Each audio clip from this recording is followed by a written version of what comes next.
बृहदारण्यक उपनिषद प्रथम अध्याय 5वां ब्राह्मण चल रहा है।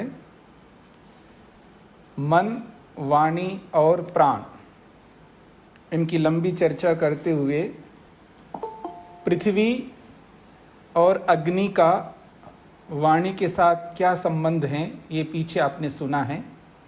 इसी प्रसंग में मन का द्युलोक और आदित्य का क्या संबंध है ये भी सुना है, और प्राण का आपह जल और चंद्रमा के साथ क्या संबंध है ये भी आपने सुना है। और इन संबंधों को जोड़ करके अपने जीवन को उन्नति की ओर ले जाने के जो भी उपाय बताए जा रहे हैं ये क्रियात्मक उपाय है, क्योंकि उपनिषद ही अपने आप में क्रियात्मक रूप है। तो आइए, जब हम अपनी वाणी को पृथ्वी और अग्नि के साथ जोड़ लेते हैं तो पीछे क्या बताया था, उसका जो परिणाम है, उसकी जो परिणति है, उसकी जो उपलब्धि है वो क्या होगी, उस उपलब्धि को लेकर के आगे चर्चा कर रहे हैं। 18वें श्लोक में देखिएगा, पृथिव्यै च एनम अग्नेः च दैवी वाग आविशति। स्वामी जी 7वां श्लोक रह गया है। अच्छा, रह गया ये? 17वां तो कल किया नहीं था। हो गया, नहीं समझा, 17 हो गया। जी जी जी जी, हो गया था। तो पृथिव्यै च एनम अग्नेः च दैवी वाग आविशति सा वै देवी वाग यया यद यद एव वदति तत् तद् भवति। ये उपलब्धि बताइए। कहते हैं पृथिव्यै च एनम अग्नेः च देवी वाग आविशति। एनम उस व्यक्ति के जीवन में जिसने अपनी वाणी को समझने का प्रयत्न किया, पृथ्वी और अग्नि के साथ उसकी तुलना की है जो पीछे के श्लोकों में बोला था, तो उससे पृथिव्यै पृथ्वी से और अग्नेः अग्नि से, एनम इस व्यक्ति के जीवन में दैवी वाग आविशति, दैवी वाणी प्रविष्ट होती है। दैवी वाणी का मतलब है, आप जब स्लम में जाकर के कभी सुने वो क्या बोलते हैं, अथवा आप कभी बिहार में, कभी यूपी में, कुछ ऐसे स्थल हैं जहाँ जाकर के जो बिल्कुल लोकल, जो बिल्कुल साधारण लोगों के बीच में जाकर के आप देखेंगे उनकी जो बोली होती है, उनकी जो वाणी होती है, गजब की होती है। क्या बात करते वो लोग, कमाल की बात लगती है। मतलब उनके मुखारविंद में ऐसा लगता है जैसे गालियां ही गालियां हैं। मतलब उनकी वाणी एक ऐसी लगती है अजीब सी। मतलब भगवान ने जिस उत्तम वाणी को मनुष्य को दिया है, उस वाणी का क्या व्यक्ति प्रयोग में लाता है, ये अब जाके नहीं देख सकते हैं। तो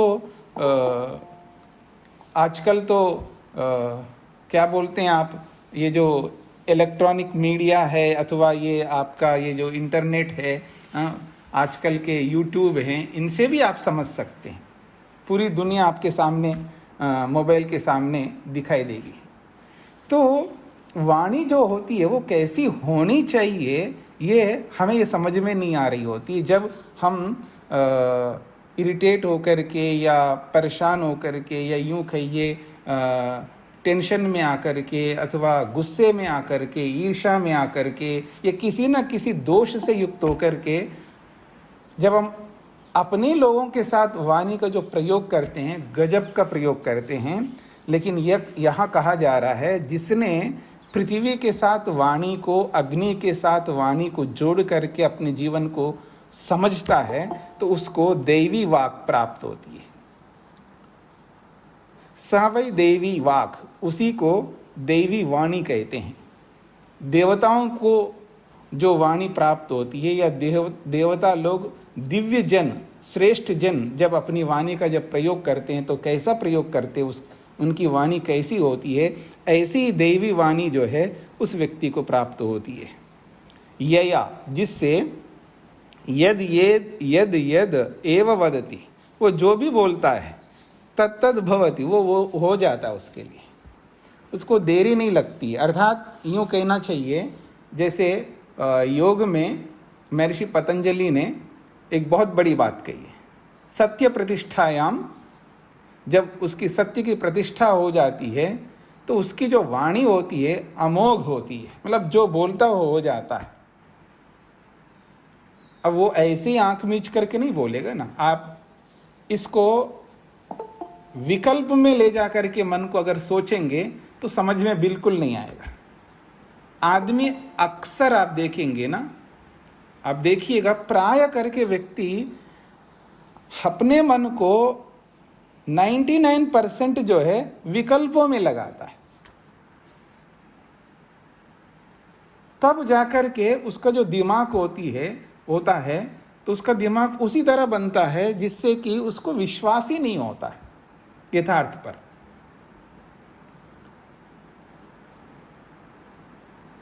जब हम तुलना करते हैं स्वयं की या किसी महापुरुष की या पड़ोसी की या भाई की या देवर की, जेठ की, देवरानी की, सास की, जिस किसी की भी हम लोग, गुरु की, शिष्य की जब तुलना करते हैं, हम ऐसी तुलना करते हैं कि हमारी तुलना में ईर्ष्या, अहंकार या पता नहीं क्या क्या दोष भरे हुए रहते हैं। उनसे युक्त होकर के जब हम तुलना करते हैं तो हमें अच्छा नहीं सामने वाले दिखाई देते हैं, आदर्श के रूप में दिखाई नहीं देते, आत्मीयता के रूप में दिखाई नहीं देते, महानता के रूप में दिखाई नहीं देते। अगर आपके सामने आपके पड़ोसी या आपके जो भी पहचानने वाला या जो कोई भी आपको ये बोल, देखो जी मैं झूठ नहीं बोलता, तो आप मनी मनी में हंसेंगे या कभी आप उसको ताने भी दे सकते हैं, ये आया सत्य, क्या कहते हैं, सत्य हरिश्चंद्र, हाँ, मतलब पता नहीं उसको क्या क्या बोलने लगते हैं आप। कोई कहता है जी मैं कोई इलीगल काम नहीं करता हूँ जी, देखो जी मैं कोई ऐसा कोई गलत काम नहीं करता, देखो जी मैं चोरी नहीं करता, मैं बिजनेसमैन हूँ लेकिन मैं कोई ऐसी चोरी नहीं करता, तो दूसरे लोगों को ऐसा लगता है हाँ ये आ गया जी, ये बहुत बड़ा महान आदमी है। मतलब विश्वास नहीं होता व्यक्ति को, क्योंकि हमारा जो मन है ना वो विकल्पों में लगता है। आप देखिएगा सुबह उठने से लेकर के रात्रि में सोने तक हम जब अपने मन का प्रयोग करते हैं तो अजीब का प्रयोग करते हैं, मतलब उसका जो उपयोग लेना चाहिए उस मन का वैसा नहीं लेते हैं। ऐसे ही वाणी का भी ऐसा ही है। लेकिन जब वाणी का सदुपयोग करने वाले जो देव लोग होते हैं, दिव्य जन होते हैं, वैसी वाणी हमारी बन सकती है यदि हम अपने मन को, अपनी वाणी को, अपने प्राणों को इनके साथ जोड़ करके समझने का प्रयत्न करेंगे। जो सुअवसर परमात्मा ने हमें दिए, इस सृष्टि की रचना करके हमें मनुष्य बनाया है, बहुत बड़ी बात होती है मनुष्य का बनना। ये साधारण बात नहीं है, तभी व्यक्ति को समझ में आता है जब वो प्राणी विज्ञान को समझे और योनियों को सामने रखे, अपने कर्मों को सामने रखे, इसको समझने का प्रयत्न करेंगे तो उसके आंखें खुल जाती हैं। बहुत बड़ी बात होती है। तो कहा जा रहा है जो पृथ्वी के साथ वाणी को जोड़ता है, पृथ्वी का जो विस्तार बताया था पिछले श्लोकों में और वाणी का जो विस्तार बताया था, उसको समझ लेंगे ना तो ये बात आसानी से समझ में आएगी। तो पृथ्वी और अग्नि के साथ जो वाणी का जो संदर्भ है, उसका संबंध है, ये संबंध ही व्यक्ति की वाणी को वैसा बना देगा। तो इसलिए कहते हैं सा वै देवी वाग, वो देवी वाग बन जाती है उसकी। यद यद एव वदति, वो जो बोलता है तत्तद भवति, वो हो जाता है। अब वो ऐसे तो नहीं बोलेगा आंख मीच करके, वो वही बोलेगा जो होगा। मतलब उसका पुरुषार्थ, उसका जो आत्मविश्वास, उसका जो ज्ञान, उसकी जो एकाग्रता, उसके जो कर्म जो है, सब एक रूप हुए होते हैं। मन, वाणी और शरीर को एक रूप बनाता है। अपने पुरुषार्थ को मन के साथ, वाणी के साथ, शरीर के साथ जोड़ता है, अपने लक्ष्य के साथ जोड़ता है, महानता के साथ जोड़ता है। बहुत सारी बातें इसके साथ में जो पीछे हमने जो पढ़ी है बातें हैं, वो सब क्रियात्मक रूप में करके देखने का प्रयास करने का हमें करना होता है। यानी उसको क्या बोलते हैं आप लोग, करके देखना। एक बार करके तो देखें। ये कोई कहता है जी आप ऐसे करो तो ये लाभ मिलेगा, अरे ऐसे बोलते हैं, लाभ वाभ कुछ नहीं मिलता है जी। तो ये भी ऐसे बोलते, वो भी ऐसे। अरे भाई आपको कुछ पैसे नहीं लग रहे हैं, आप करके तो देखो ना भाई। अगर आपको कोई स्टेटमेंट देना है तो उसको समझ लो, कर लो, उसका अनुभव करके देखो, फिर आप स्टेटमेंट देना। ऐसे बिना समझे, बिना किए, बिना प्रैक्टिकल किए, सुनी सुनी बातों पर हमें कोई ऐसे स्टेटमेंट्स नहीं देना है। ना प्रैक्टिकली देना है और ना वर्बली देना है, ना मेंटली देना है। हम मन से भी ऐसे स्टेटमेंट्स दे देते हैं बहुत सारे, और वाणी से तो देते ही रहते हैं, और उसकी बस की बात है तो शरीर से भी करके वो स्टेटमेंट ही देता है। शरीर से समझ रहे हैं, शरीर से स्टेटमेंट देने का क्या मतलब होता है। मेरे को थोड़ा समझ रहे हैं आप लोग जो मैं कहना चाहता हूँ। हाँ जी, वक्त हो गए जी, थोड़ा बैठ कर के ध्यान करते हैं, संध्या करते हैं। अरे बहुत देखे हैं इसकी संध्याओं को, रहने दे, क्या होगा इससे। वो उधर बैठ के संध्या कर रहे हैं, गप लगा रहा है, बल्कि डिस्टर्बेंस पैदा कर रहा है।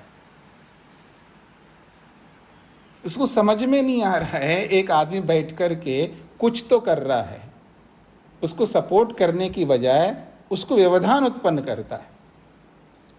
कई बार पत्नी क्या होती है, जानबूझ करके पतिदेव जो है संध्या कर रहा है, हवन कर रहा है, कुछ अच्छा कर्म कर रहा है, जैसा भी हो, और व्यवहारों में बहुत गंदा हो सकता है, मानता हूं, लेकिन कुछ तो कर रहा है ना अच्छा, उसको दिखाना ही है।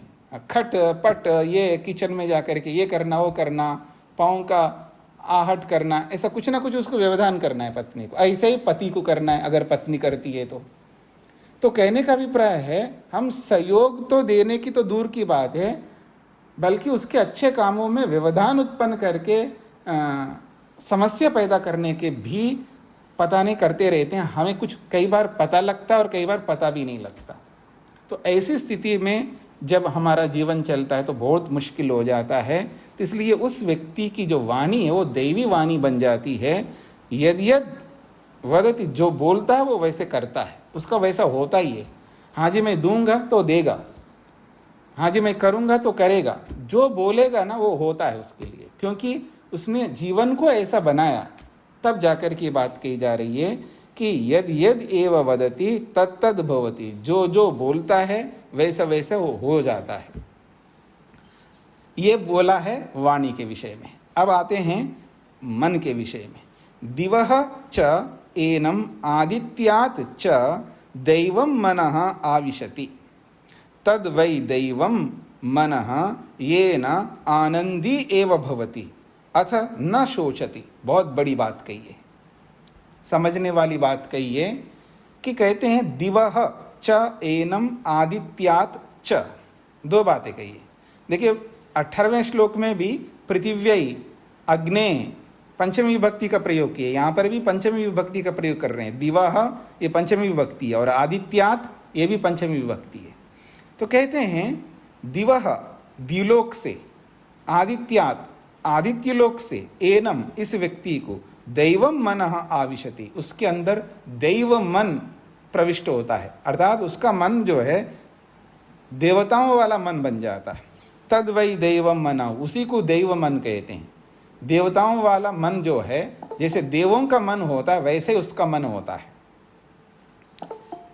फिर उससे क्या होगा, ये न आनंदी एव भवति, दैव मन बन गया किसी का तो उसका प्रतिफल क्या है, आनंदी एव भवति, वो आनंदित होता है, उसके जीवन में आनंदी आनंद रहता है।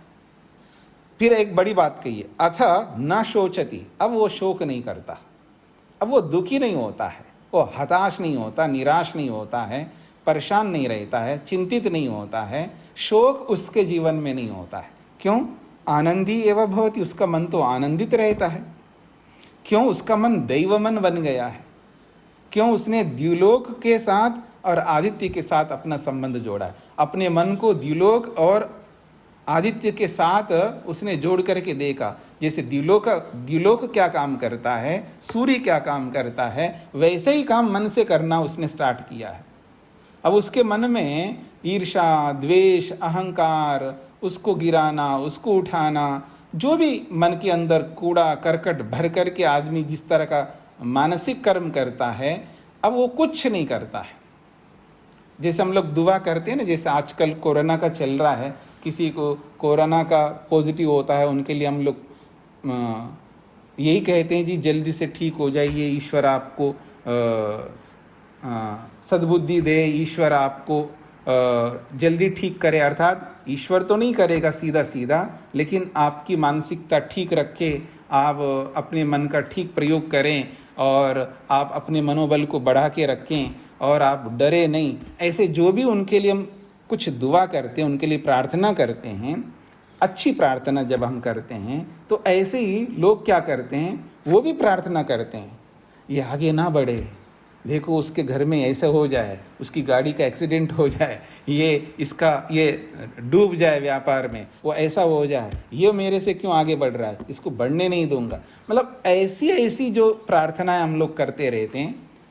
हम लोग का मतलब जो करता है उसकी बात कर रहा हूँ, मैं ये नहीं कह रहा हूँ कि आप करते हैं। और ऐसे तो हम लोग तो है ही नहीं है दूध के धुले हुए कि हम लोग कुछ भी नहीं करते हैं। कुछ तो करते हैं, मतलब जो बातें मैं बोल रहा हूँ वो नहीं करते होंगे तो कुछ दूसरा और कुछ करते होंगे, लेकिन कुछ ना कुछ तो हम लोग करते हैं। आप देखेंगे जैसा मन को टटोल के देखना पड़ेगा। जो हमारे सामने जो विरोधी होते हैं, विरोधी कहिएगा अथवा जो प्रतिस्पर्धी जो होते हैं, उनके विषय में हमारी जो मानसिकता है वो किस प्रकार की होती है। ये बहुत मुश्किल होता है कि जैसे बेटा बढ़ रहा होता है वैसा ही दूसरे को बढ़ते हुए देख करके प्रसन्न होना 100% बहुत मुश्किल होता है। तो वो स्थिति मन की हमारी बनानी है। तो दिवः च एनम आदित्याच्च दैवम मनः आविशति, उसके अंदर द्युलोक से, आदित्य से, सूर्य से उसको वो शक्ति प्राप्त होती है। उसका दैव मना, उसका मन दैव मन बन करके, दिव्य मन बन करके उसके अंदर प्रविष्ट होता है। अर्थात एक प्रकार से उसका मन दिव्य बन जाता है। तद वै दैवम मना, उसी को दिव्य मन कहते हैं। जैसे दिव्य वाणी थी तो ऐसे ही दिव्य मन उसका बन गया है।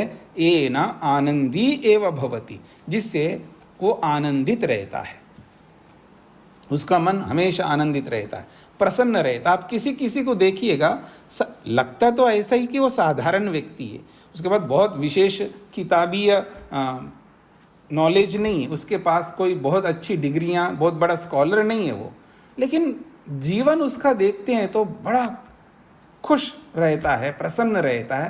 कभी उसको हताश होते हुए, निराश होते हुए, हाय हाय करते हुए, चिंता में, टेंशन में आते हुए, स्ट्रेस में रहते हुए देखते नहीं है। बड़ा प्रसन्न रहता वो आदमी है, साधारण सा व्यक्ति।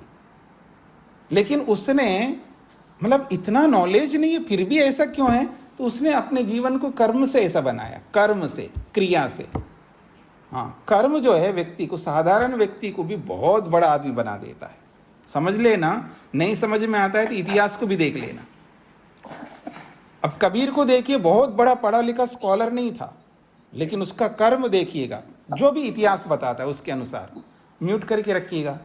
तो जो इतिहास कहता है बहुत बड़ा स्कॉलर नहीं था, लेकिन उसके कर्म ही ऐसे थे, महान बना दिया। दुनिया याद करती, उसकी दोहा को हर कोई बोलने लगता, कबीर के दोहा को।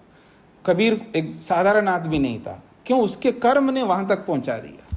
नानक जी को देखिएगा, गुरु गोविंद जी को देखिएगा, आप जितने भी महापुरुषों को देखिएगा, बड़े बड़े जितने भी हुए हैं इतिहास में, उनके जीवन को देखने से ऐसा लगता है ये बहुत बड़े स्कॉलर नहीं थे, लेकिन फिर भी महान इसलिए बने, उनके कर्म थे।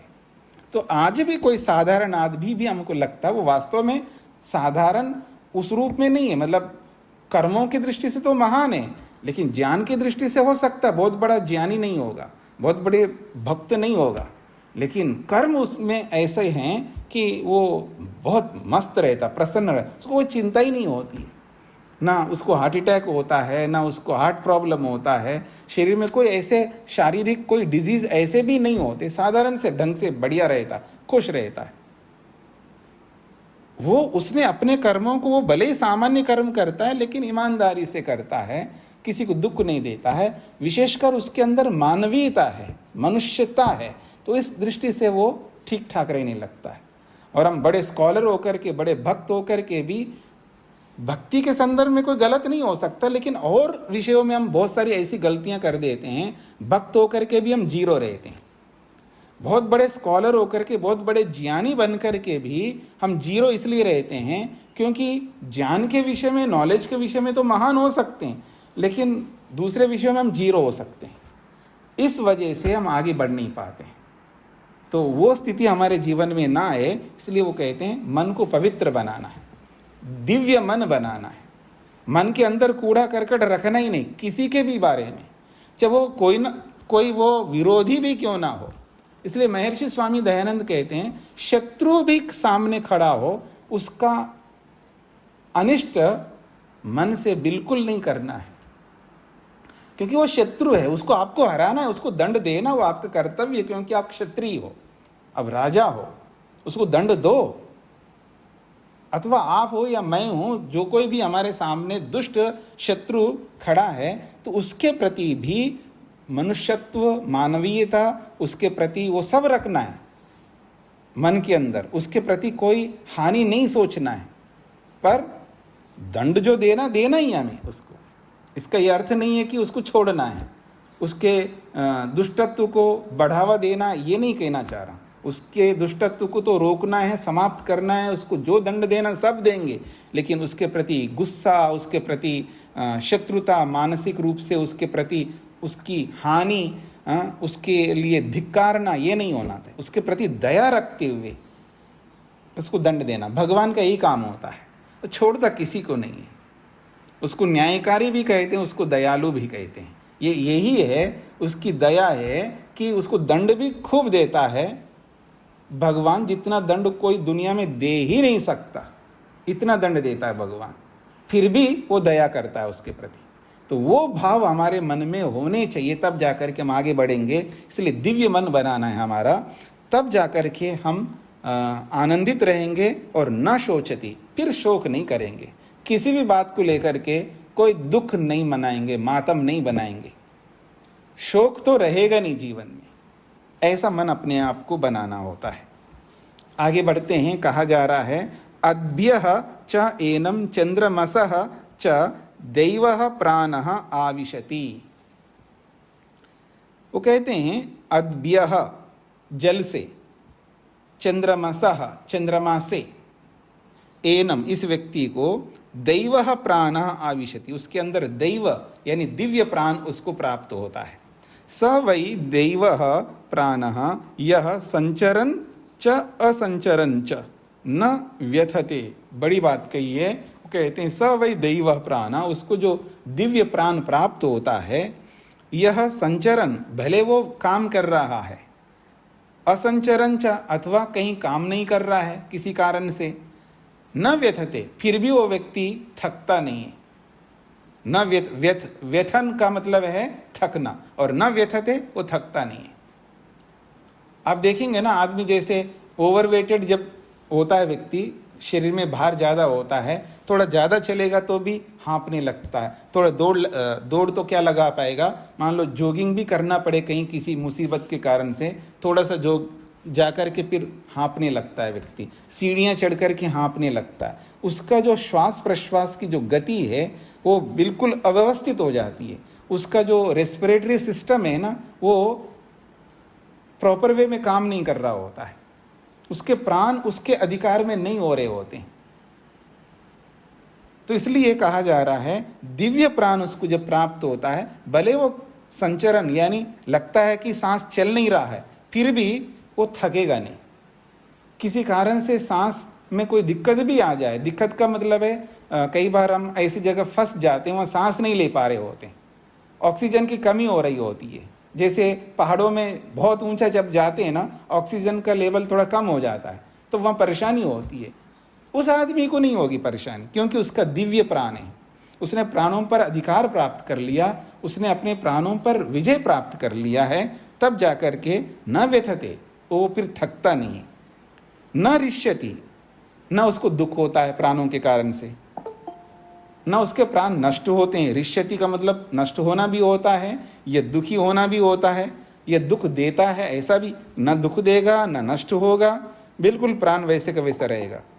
सह एवं वित्त सर्वेषां भूतानाम आत्मा भवति, बहुत बड़ी बात कही है। सह एवं वित्त, वह यह व्यक्ति, कौन व्यक्ति? जिसके प्राण जिसके अधिकार में हैं, जिसका प्राण जो है दिव्य प्राण बन गया है, जिसका मन दिव्य मन बन गया है, जिसकी वाणी दिव्य वाणी बन गई है, सह एवं वित्त, वो वैसा व्यक्ति सर्वेषां भूतानाम आत्मा भवति, वो सभी प्राणियों का वो आधार बन जाता है। आत्मा का मतलब आधार बताए ना पीछे, वो तो सबका आधार बनता है, सबके चहेता बनता है वो, मतलब सबके, क्योंकि वो सबको समझता है। मित्रस्याहं चक्षुषा सर्वाणि भूतानि समीक्षे, वो मित्र की दृष्टि से प्राणी मात्र को देखता है, तो इसलिए सभी प्राणियों के लिए वो आत्मा यानी आधार, बेस बन जाता है।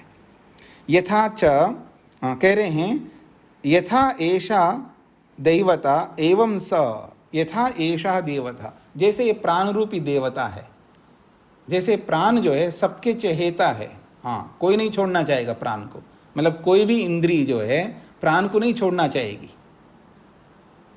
तो जैसे ये प्राण है, कह रहे हैं यथा एषा देवता, जैसे ये प्राण है, एवं सह, वैसा ही वो व्यक्ति बन जाता है। फिर कह रहे हैं यथा एताम देवताम सर्वाणि भूतानि अवंति, जैसे एताम देवताम, इस प्राण रूपी देवता को, सर्वाणि भूतानि, बाकी जो भूत है, ज्ञानेन्द्रियां हो, कर्मेंद्रियां हो, अथवा कोई भी प्राणी हो, अवंती, उसकी रक्षा करते हैं, उसको अच्छे ढंग से रखते हैं प्राणों को।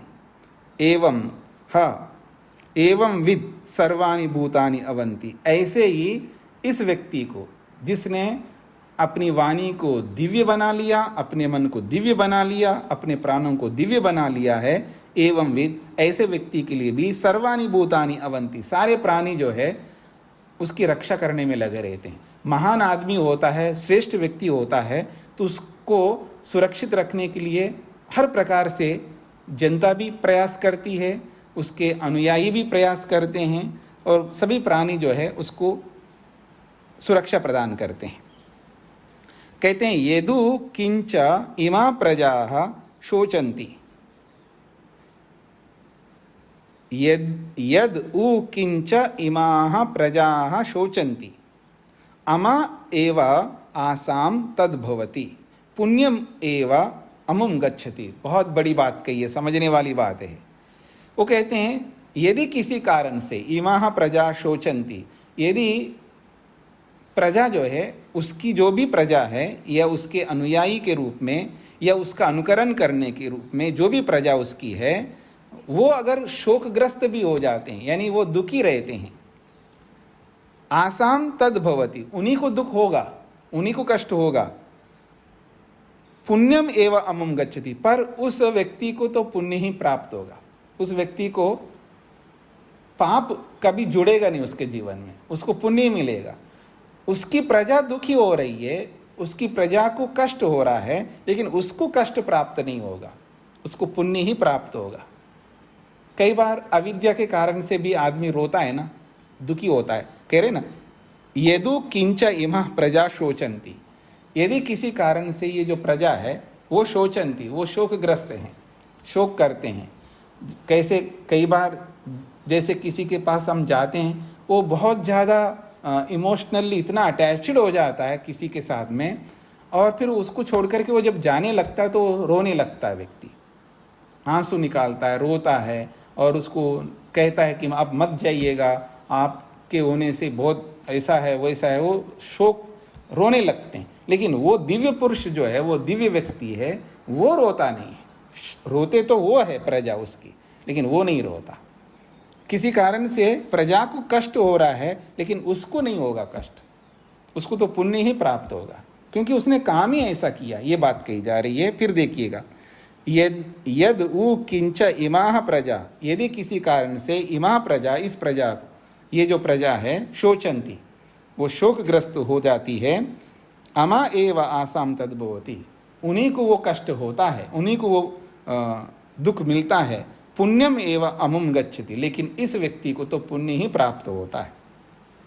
न ह वै देवान पापम गच्छति, बहुत बड़ी बात कही है। देखिए, देवताओं को पाप जो है प्राप्त नहीं होता है, उसको पाप नहीं लगता है। जैसे हम लोग दुखी होकर के, परेशान होकर के, किसी ने बहुत हमें दुख दिया, कष्ट दिया, व्यापार में बहुत बड़ी हानि पहुंचाया, या कुछ ना कुछ, जब हमारे लिए इतना सोच से परे जब कोई व्यक्ति हमें दुख देता है, तो हम लोग उसके लिए शाप देते हैं ना, शाप जो बोलते हैं आप लोग, हाँ तेरा विनाश हो जाए, तुम्हें ऐसा हो वैसा हो, कुछ ना कुछ हम बोलते रहते हैं, अपना भड़ास निकालते हैं उनके लिए। तो ऐसे ही कोई देवों को ऐसा सोच भी ले तो भी कहते हैं न ह वै देवान पापम गच्छति, उन देवताओं को, उन देव लोगों को, उन दिव्य पुरुषों को पाप जा करके जुड़ता नहीं। कितने कीचड़ जो है उछालो उनके ऊपर, कितने कीचड़ फेंको उनके ऊपर, वो उलट करके हमारे पर गिरेगी, उन पर तो कुछ नहीं गिरेगा।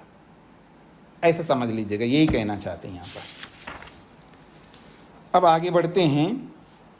अथातः व्रतमीमांसा प्रजापति ही ह कर्माणि संसृजे तानि सृष्टानि अन्योन्येन अस्पर्धन्ते या अस्पर्धन्त।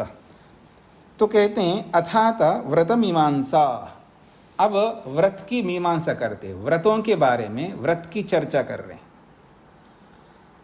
कहते हैं स प्रजापतिर्ह कर्माणि संसृजे, वो जो प्रजापति है, परमात्मा, प्रजा का मालिक जो भी है, उसने कर्माणि संसृजे, उन्होंने कर्म बनाए। कर्माणि संसृजे, कर्मों का निर्माण किया है। तो कर्माणि का मतलब है यहाँ इंद्रियां हैं। इंद्रियों को भी कर्म शब्द से बोला जाता है, प्राण शब्द से भी बोला जाता है। तो कर्माणि संसृजे, कर्म बनाए हैं। तानि सृष्टानि अन्योन्येन अस्पर्धन्तः, जब उनको बनाया है तो अब वो जो कर्म है, यानी वो जो इंद्रियां हैं, परस्पर जो है स्पर्धा करने लगे। वदिष्यामि एव अहम इति वाग दध्रे, तो अब एक कर्मेंद्रिय ने बोला वदिष्यामि एव अहम, मैं तो बोलूंगी, मेरे को कोई नहीं रोक सकता। जैसे कोई अतिवादी होता है ना, अतिवादी समझते हैं ना, जब अति करने लगता है, तो जैसे कोई अतिवादी बोला नहीं मैं तो स्वतंत्र आदमी, मेरे को कौन रोकेगा, मैं तो बोलूंगा, आप कितना ही चुप करवाइएगा मेरे, मैं तो बोलूंगा, मेरे ये कौन होता मेरे को चुप करवाने वाला, जैसे अतिवादी होता है। तो यहाँ अतिवाद की बात नहीं हो रही, एक बात कह रहा हूं मैं आपको। तो वो वागेंद्री कह रही है वदिष्यामि एव अहम, मैं तो बोलूंगी।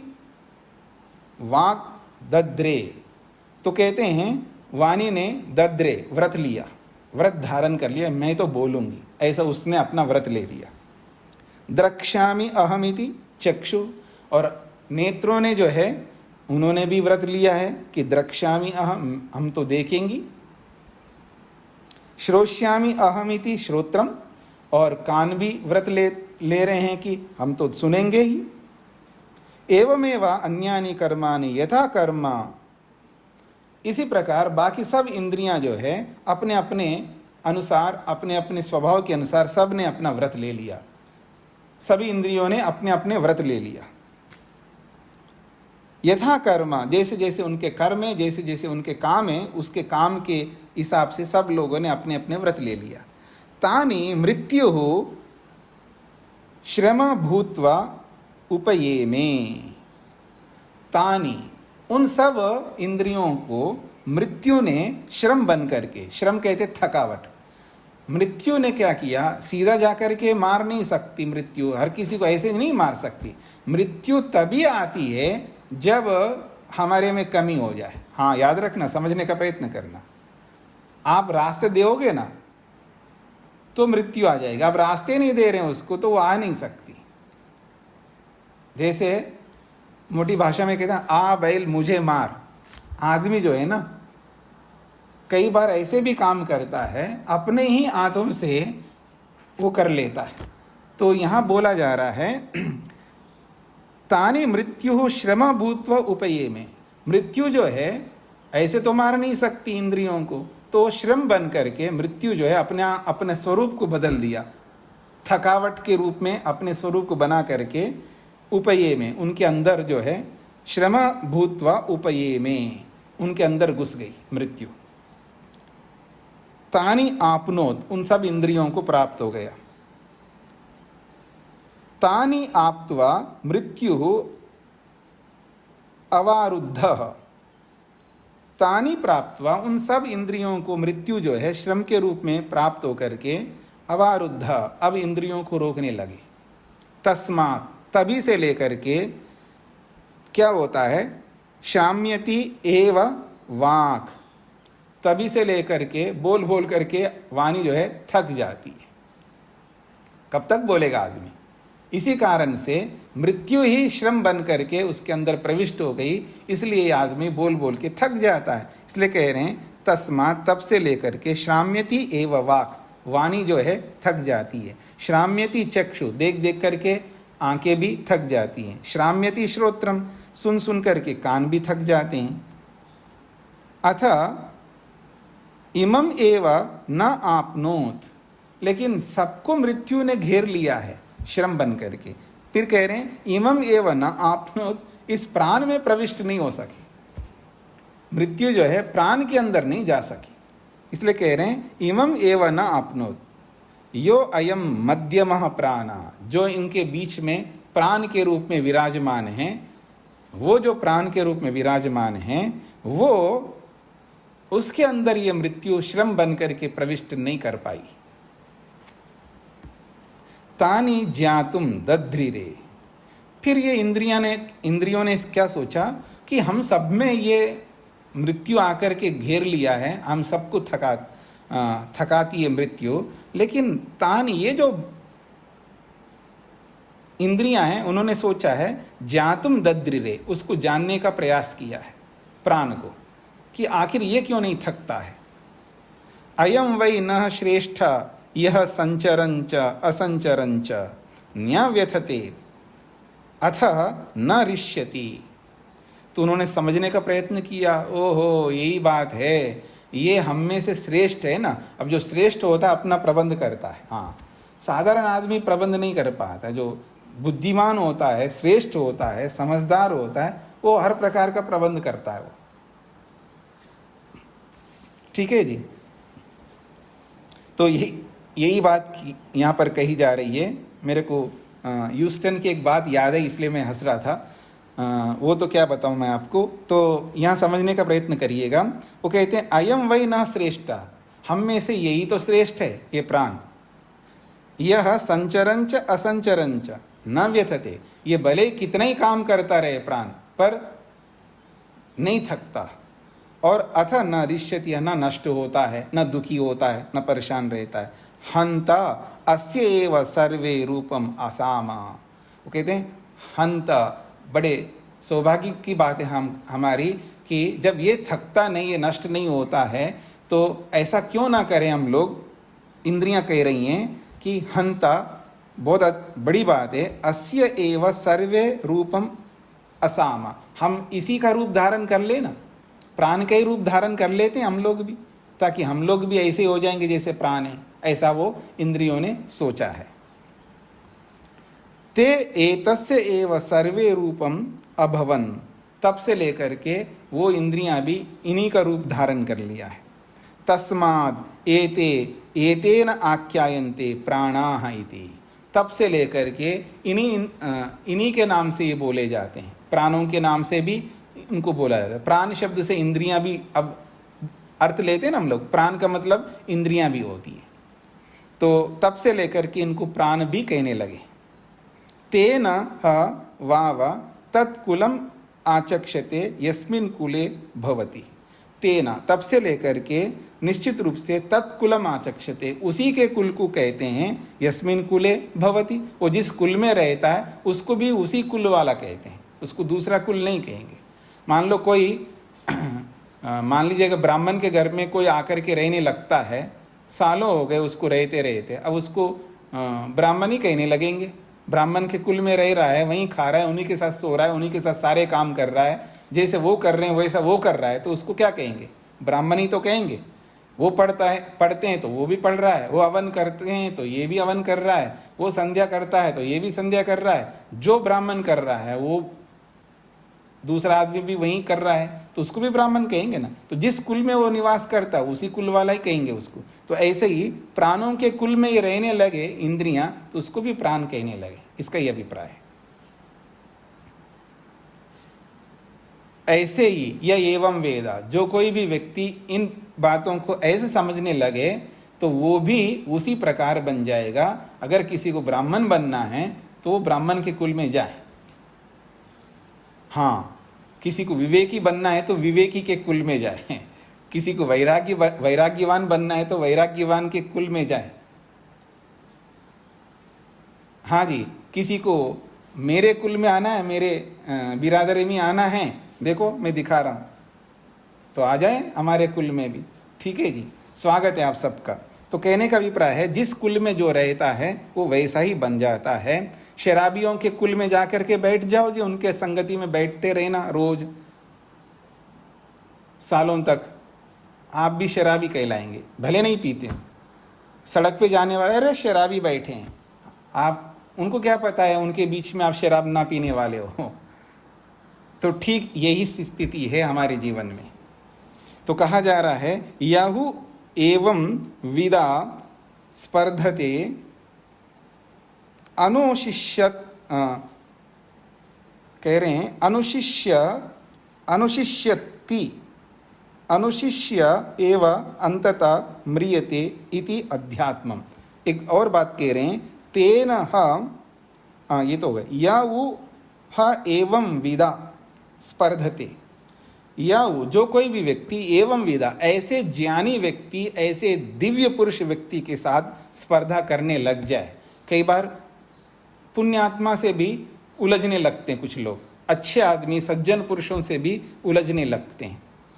कई बार युवक लोग भी किसी वृद्ध व्यक्ति से उलझने लगते हैं, किसी अच्छे अध्यापक से कुछ ऐसे ही खुंखार या शैतानी विद्यार्थी लोग भी उलझने लगते हैं। ऐसे सबके साथ आप लगा सकते हैं। तो कहते हैं याहु एवं विदा, जो कोई भी व्यक्ति एवं विदा इस प्रकार ज्ञानी व्यक्ति से स्पर्धा करने लगे तो अनुशिष्यति, उसको बढ़िया अनुशासन सिखा देगा। वो उनके साथ उलझने लगे तो उसको समझाएगा। अनुशिष्य एव अंततः म्रियते, यहाँ पर अनुशिष्यति का मतलब ये समझना चाहिए कि अच्छा पुष्यति है क्या? हाँ ठीक है, मैं गलत बोल रहा हूँ। हाँ, अनुशुष्यति, हाँ वो सूख जाता है, मतलब वो उसकी जो शक्ति वो समाप्त होने लगती है। मतलब उसकी योग्यता, उसके जो भी उसके अंदर स्किल्स होते हैं वो कम होने लगते हैं। बड़े आदमी से जब कोई व्यक्ति उलझता है तो उसकी हानि होगी, तो हानि को दिखाने के लिए अनुशुष्यति, वो सूखता है, ऐसा बोला जा रहा है। जब वो बड़े आदमी से उलझता है, उससे स्पर्धा करने लगता है, तो अनुशुष्यति, वो स्वयं ही सूख जाता है। अनुशिष्य एवं अंततः म्रियते, हाँ वो सूख करके अंत में जाकर के वो मरी जाएगा, अर्थात उसका विनाश ही होगा। इति अध्यात्मम, ये अध्यात्म के विषय में बताया यहाँ पर। तो यहाँ पर ये समझ लेना चाहिए वैसे कि बहुत बड़ा पुण्यात्मी दिव्य पुरुष व्यक्ति होता है, उनसे उलझना नहीं चाहिए, और किसी कारण से उनसे उलझने लगते हैं, स्पर्धा करने लगते हैं। कई बार ऐसे होता है, कुछ इंसिडेंट्स ऐसे भी होते हैं, मैं किसी को बोलता हूँ हाँ जी आप हवन में क्यों नहीं जा रहे हो, तो वो क्या बोलते हैं आप क्यों नहीं जाते हो, ऐसे बोलने लगता है व्यक्ति। आप व्यायाम करो जी, तो कहते हैं आप क्यों नहीं कर रहे हो। ये मतलब ऐसे उलझने लगता है व्यक्ति। और भी कई स्थितियां ऐसी होती है जो बहुत आदर्श जब व्यक्ति होते हैं, बड़े लोग होते हैं, उनका जब नाम हो रहा होता है, उनकी प्रशंसा हो रही होती है, उनके लिए सब लोग अच्छे बोलने लगते हैं, तो कुछ अतिवादी या कुछ ऐसे सिरपिरे जैसे आप लोग बोल सकते हैं, ऐसे व्यक्ति उनसे उलझने लगते हैं। तो कितने ही उलझ लो, हाथी के साथ कितने ही उलझे, पीछे जो कुत्ते भौंकते रहते ना, तो कितने उलझे, वो स्वयं सूख जाएंगे, बोल बोल करके उनकी वाणी थक जाएगी। पर हाथी तो अपने मस्त चाल में चल रहा होता है। देखिए हाथी कितना अच्छा उदाहरण है। हाथी के चाल चलो ना, कोई कुछ भी बोलते रहे, आप अच्छा काम कर रहे करते जाओ, देखो मैंने इतना अच्छा काम किया, कर रहा हूँ, ये क्यों मेरे को ऐसे बोलते हैं, आरोप लगा रहे हैं। वो दुखी होने लगता है, हताश होने लगता है, निराश होने लगता है। ऐसा व्यक्ति को होना नहीं चाहिए। तो ये इसका अभिप्राय है। हाँ जी, अब किसी कुछ पूछना हो तो पूछ सकते हैं जी। हाँ, मतलब ये अध्यात्म संबंध, ये जो दिखाया था ना कि पृथ्वी और अग्नि जो है वाणी में प्रविष्ट होकर के उसकी दिव्य वाणी बन गई, और द्युलोक और सूर्य जो है मन के अंदर प्रविष्ट होकर के उसका दिव्य मन बन गया। ऐसे ही पानी और चंद्रमा जो है प्राण के अंदर प्रविष्ट होकर के उसका दिव्य प्राण बन गए। तो अध्यात्म शरीर संबंधी बातें बता रहे ना, मनुष्य को ध्यान में रख करके। अब आदि भौतिक को लेकर के आगे बताएंगे अगले श्लोकों में जी। तो बात और थी जी, वो आपने पहले बोला था ना कि व्यक्ति अपने मन को 99% विकल्पों पर लगाता है। जी जी, हाँ जी, तो विकल्प क्या है ये? हाँ जी, ये विकल्प क्या है? हाँ हाँ, विकल्प जैसे आप कहिए बच्चे को कि आप आईआईटी में जाओ, नहीं आईआईटी में नहीं जाऊंगा, मैं इसमें चले जाऊंगा। आप ये काम करो, नहीं ये नहीं करूंगा, वो कर सकता हूँ ना। मतलब वो हमेशा जो है ना कोई विकल्प सामने रख करके चलता है। ऐसे ही हम लोग कहेंगे ना किसी को कि आप इधर से चलिएगा, अच्छा इधर से तो चले जाऊंगा कोई बात नहीं, लेकिन और कोई रास्ता हो तो बता दो।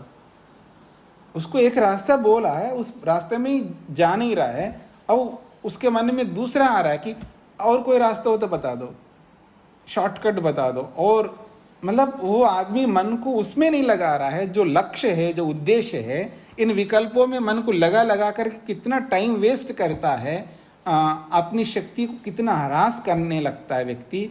अपनी जो भी योग्यता है ना, उनका उपयोग जब नहीं करता है तो वेस्ट हो रही होती है। ये मेरा कहने का अभिप्राय है। हम अपने मन को उन चीज़ों में, बेकार की चीज़ों में लगाने लगते हैं जिससे कोई लाभ नहीं मिल सकता है। और आप वेद के अनुसार तो पढ़ते ही है, न अन्यः पंथा विद्यते अयनाय, न अन्यः पंथा विद्यते अयनाय। अगर अपने जीवन में सफल होना चाहते हो तो एक ही रास्ता है, दो रास्ते 3 रास्ते है ही नहीं। धर्म एक है, ईश्वर एक है, ईश्वर भी एक है, धर्म भी एक है, रास्ता भी एक है, सब कुछ एक है। बस एक ही पे चल पड़ो तो आगे बढ़ पाएंगे। तो ये इसको ध्यान में रख करके मैं बोल रहा था कि विकल्पों में मन को नहीं ले जाना। ऐसा नहीं हो तो ऐसा कर लूंगा, चलो ये नहीं है तो चलो घर पे बैठ करके पढ़ लूंगा। अरे जाके पढ़ो, आपके पास अवसर मिल रहा है, जा सकते हो, सब कर सकते हो। नहीं जी मैं यहीं से कुछ कर लूंगा, ऐसे ही कुछ कर लूंगा, वैसे ही कुछ कर लूंगा। ऐसे हम विकल्पों में अपने आप को लगा के रखते हैं। मतलब जिस विषय में हम मजबूर है, कर ही नहीं सकते, इम्पॉसिबल है। जैसे कोई माता जी कहती है मैं चल ही नहीं सकती, मेरे शरीर में ऐसे ऐसे डिजीज हैं, मैं चल नहीं सकती, जा नहीं सकती, आ नहीं सकती, मेरा तो सारा जीवन खाटी है। शारीरिक दृष्टि से बोल रहा हूँ, फिजिकली वो स्ट्रांग नहीं है, ठीक है, वो नहीं जा सकती है तो कोई बात नहीं। लेकिन कोई आदमी जा सकता है, कर सकता है शरीर से, उसका ऐसा शरीर है, वो जाने में, आने में, करने में समर्थ हैं। लेकिन वो कोई ना कोई उसके दिमाग में मन रहता है, मैं अकेली निकली नहीं, मैं अकेला निकला नहीं, मैं अकेला कभी ऐसा किया नहीं, मतलब ऐसे ऐसी बातों को मन में ला करके अपने आप को विकल्पों में, चलो उसके बिना ऐसा कर लूँगा, वैसा कर लूँगी, ऐसा करते करते हम विकल्पों में अपने जीवन को लगा के रखते हैं और लक्ष्य से दूर होते रहते हैं। ये मेरा उद्देश्य है कहने का। जी स्वामी जी नमस्ते। नमस्ते जी। जी मैं कल भी प्रश्न एक पूछने वाला था जी। उम्र का ज्ञान के साथ क्या संबंध है? ये बातें नहीं समझ में आती, लेकिन एक पड़ाव पे आने के बाद वो समझ में आने लगती। इसके बारे में थोड़ी सी मार्गदर्शन दें। देखिए, उम्र का और ज्ञान के साथ में कोई संबंध नहीं है। कई बार क्या है, ठोकर खा खा करके जब समझता है ना, तो वो उसका एक्सपीरियंस से जो समझ रहा है वो ठोकर खा खा करके, और कोई बिना ठोकर खाए ही अपने विवेक को लगाए तो वो एक ही बार में समझ सकता। तो इसका समझ के साथ उम्र का कोई इस तरह का ऐसा कोई संबंध नहीं है। वो कोई सोचने लगता अभी तो जवान है, इसको समझ में नहीं आ रहा है, तो बाद में समझ में आएगा, तो वो बाद में इसलिए समझ में आ रहा है, वो ठोकर खा खा करके वहाँ तक पहुँचा तब समझ में आता है। समझ में तो युवावस्था में ही अधिक आना चाहिए व्यक्ति को। जब सामर्थ्य होता, हर प्रकार से व्यक्ति जब कर सकता है, उस समय अगर समझ में नहीं आ रहा है तो व्यर्थ है उसका, मतलब उसका सोच, उसका जो भी उसके स्किल्स, उसकी जो भी उपलब्धियां हैं वो वेस्ट हो जाएंगी। तो टाइम रहते समझ में आना चाहिए। तो समय बीतने पर जो समझ में आ रहा है तो वो ठोकर खा खा करके समझ में आ रहा है, ऐसा माना जाएगा। इसलिए इसका उम्र के साथ कोई संबंध नहीं है।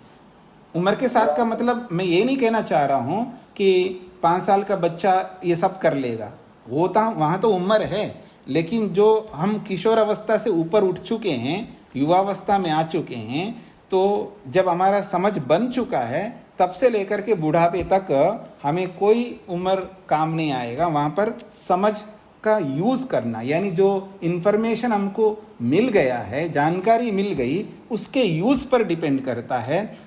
उसका जब प्रयोग करेगा तो समझ में आ जाएगा उसको, और नहीं यूज़ करता है तो ठोकर खा कर के फिर उसको समझ में आता है। जी। युवा अवस्था में जैसे हम आए और हमसे सीनियर जो बड़े हैं जी, तो कुछ हमें समझा रहे हैं जी, पर उस समय उनकी बातें ऐसे लगती थी कि ये फिजूल की बातें हमारे काम की नहीं। जी। लेकिन एक स्टेज पर जाते ही वो लगता है कि वो आदमी ठीक कर रहा था, हमारी भूल थी कि हम समझ नहीं पाए, इसलिए मैंने ये प्रश्न किया। हाँ जी, वो उसका यही कारण है ना। तो जवानी में वो लापरवाह और आलस्य और अपने आप को सुपीरियर मान करके, अविद्या से ग्रस्त होकर के, ईगो आदि से युक्त होकर के हम परवाह नहीं करते, उस पर ध्यान नहीं देते हैं, उसको फालतू की चीज़ें मान लेते हैं। लेकिन जब एक उम्र आने के बाद में जब हमको समझ में आ रहा होता, क्योंकि वहाँ तक पहुँचने में कितने बार ठोकर खा चुके होते, कितने बार दुखी हो चुके होते हैं, वहाँ जाकर के फिर वो ठोकर खा खा करके तब हमको समझ में आ रहा है। बिना ठोकर खाए नहीं समझ में आया वहाँ तक पहुँचने तक। तो अच्छा तो ये है कि ठोकर खाने से पहले ही समझ में आ जाए। एक ने हाथ कटवा लिया, मेरे को क्यों कटवाना है, मैं बिना कटवाए ही समझ लूँगा, यही इसी में बुद्धिमानी है। जी हाँ जी, और किसी को कोई प्रश्न? नमस्ते आचार्य जी। जी नहीं आप हाँ माता जी बोलिए। आज आपने एक स्थान पर कहा था कि मृत्यु को हम रोक सकते हैं, और ऐसा माना जाता है कि उसका तो समय स्थान सब निश्चित है, तो हम कैसे रोक सकते हैं? हाँ, मेरा अभिप्राय ये नहीं था कि सदा के लिए मृत्यु को रोक सकते हैं। मृत्यु तो होगी हर व्यक्ति की। जब हमारा पीरियड समाप्त हो जाता है ना, 100 साल, जीवेम शरदाश्यतम और भूयश्च शरदाश्यतात्, यानी 100 साल से भी कुछ साल जी गए, उसके बाद तो मृत्यु तो होनी है ना। उससे पहले जो है ना, 50 साल में, 60 साल में, 25 साल में, 10 साल में जो मृत्यु आ जाती है व्यक्ति को, उसको तो हम रोक सकते हैं ना। हाँ माता जी। कैसे रोक सकते? अरे स्वस्थ इन दिनों हमने तो अपने परिवार में भी देखा है जी, 50 से नीचे भी आसपास भी चले गए कुछ लोग, तो जी। वो कैसे रोक सकते हैं? अचानक हुआ, 5 मिनट भी नहीं लगे। अगर मैं अपनी इम्यूनिटी को बढ़ाया नहीं है, रोग प्रतिरोधक क्षमता मेरा बहुत लो है और मैं व्यायाम नहीं करता है और शरीर के लिए जैसे मेरे को अवेयर होकर के जीना चाहिए, मैं शरीर के साथ तो खिलवाड़ करता जा रहा हूँ, चाहे मैं जवान हूँ चाहे बच्चा हूँ, तो मृत्यु तो आएगी। अगर जो अपने शरीर को बिल्कुल उसको फूलों के समान रखता है, जैसे कोई पैसे को वैल्यू देता है, इम्पोर्टेंस समझता है, कोई सोने को, कोई मकान को, कोई किसी को, वैसा ही शरीर को मान ले। शरीर दुनिया में सबसे अधिक कीमती वस्तु है। जब इसकी कीमत को समझने लगता है तो शरीर के लिए वो सब कुछ कर सकता है जो करना चाहिए, फिर वो मृत्यु को रोक लेगा। वो ये मेरा अभिप्राय है। बहुत अच्छे से समझ आ गया। जी बहुत धन्यवाद जी। प्रणाम जी। स्वामी जी, ये जैसे योग दर्शन में मैं सुन रहा था, तो उसमें ये भी कहा था कि जड़ पदार्थों से द्वेष करने से भी कर्माशय बनता है, तो ये समझ नहीं आया स्वामी जी। हाँ, तो कर्माशय बनता का मतलब है हम द्वेष कर। हाँ जी, जैसे स्वामी जी परिणाम दुख का। देखिए, पहले आपने कहा जड़ पदार्थ से द्वेष करने से कर्माशय कैसे बनता, आपका प्रश्न है। इसका समाधान सुन लीजिएगा। जैसे उदाहरण के लिए, एक आदमी घर पे करेले की सब्जी बनते ही उसे द्वेष करता है, अब बेकार है, ऐसे कैसे बना दिया आपने, मेरे को नहीं चाहिए, मेरे को खाना ही नहीं है, तो उससे द्वेष कर रहा है ना। वो तो जड़ वस्तु है, उसका कुछ नहीं बिगड़ेगा। ऐसा करके अपने मन के अंदर गलत संस्कार डाल रहा है, ठीक है ना। कर्म तो चाहे जड़ वस्तु के लिए हो चाहे चेतन वस्तु के लिए हो, तो कर्म तो बन रहा है ना। मानसिक कर्म बन रहा है, वाचनिक कर्म बन रहा है, शारीरिक कर्म बन रहा है। कई बार तो फेंक भी देता है आदमी। मैंने खुद अपने हाथ में जो ग्लास में दूध दिया जाता था बचपन में मेरे को, उसमें पानी मिला करके देते थे, तो उसको मैं ऐसे नीचे छोड़ देता था, नहीं चाहिए मेरे को, बिना पानी का ग्लास, बिना पानी मिले दूध नहीं दोगे तो नहीं पीऊंगा।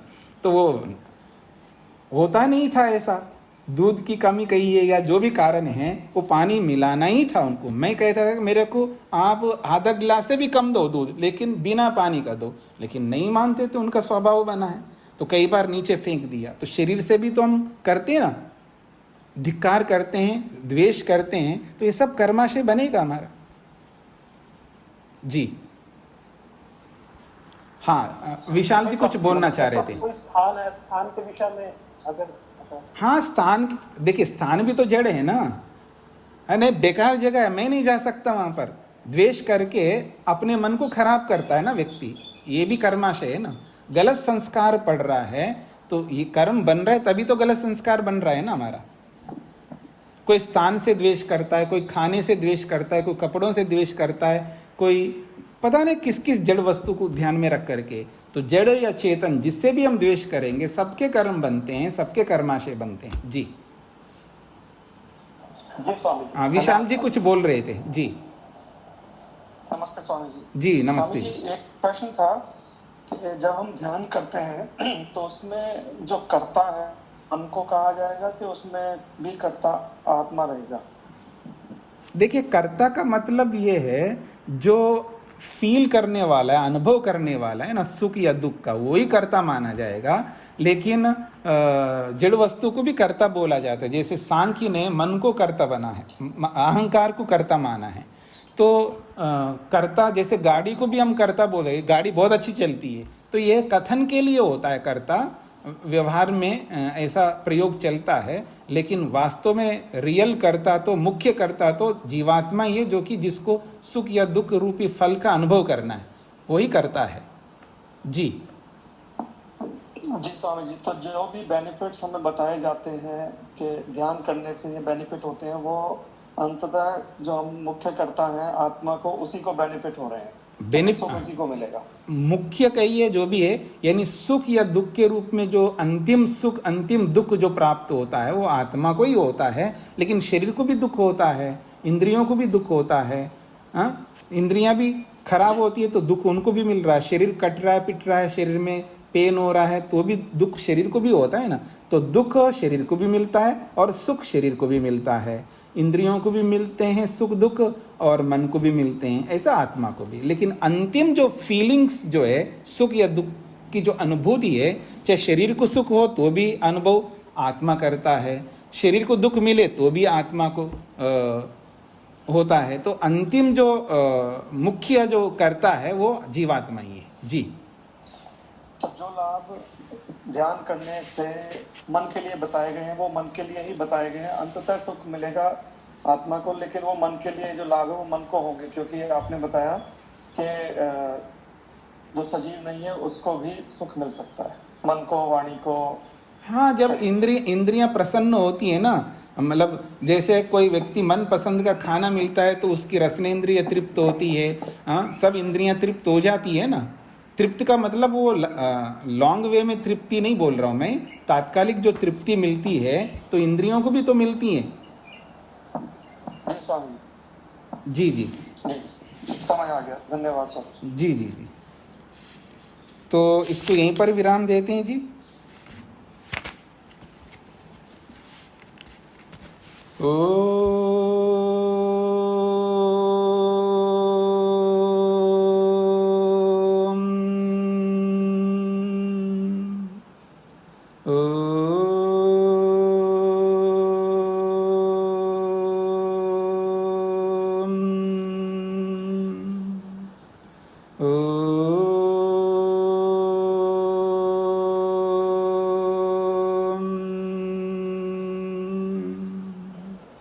सभी को नमस्ते। नमस्ते।